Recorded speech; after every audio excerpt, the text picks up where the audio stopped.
बहुत दिनों की बात है। किसी शहर में रमन, कीसा और राका तीन चोर रहते थे। तीनों को थोड़ा थोड़ा विद्या का ज्ञान था। तीनों चोरों को विद्या का ज्ञान प्राप्त होने के कारण बहुत घमंड था।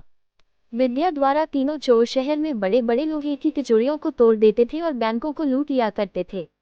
इस तरह तीनों चोरों ने शहर के लोगों की नाक में दम कर रखा था। एक बार तीनों चोरों ने एक बड़े बैंक में डकैती करके सारा माल उड़ा दिया।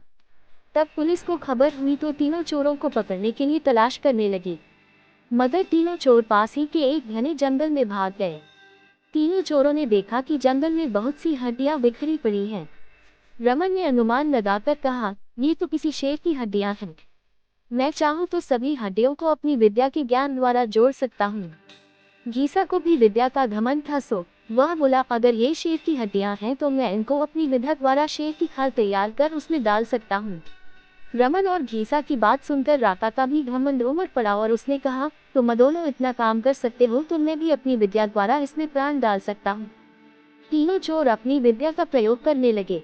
कुछ देर बाद रमन ने सारी हड्डियों को जोड़ दिया और घीसा ने शेर की हुबहू जान डाल दी। थोड़ी देर में तीनों चोर सामने एक जीवित भयानक शेर को देखकर थर-थर कांपने लगे। मगर शेर के पेट में तो एक दाना नहीं था। वह भूख के मारे गरजता हुआ तीनों चोरों पर हमला कर बैठा और मारकर खा गया। शेर मस्त होकर घने जंगल की ओर चल दिया। कहानी से शिक्षा दोस्तों, इस कहानी से हमें यही शिक्षा मिलती है कि कभी घमंड नहीं करना चाहिए। घमंडी को हमेशा दुख का ही सामना करना पड़ता है। यदि तीनों चोर अपनी विद्या का घमंड न करते तो उन्हें जान से हाथ न धोने पड़ते। हमें अपनी विद्या का प्रयोग सोच समझकर करना चाहिए।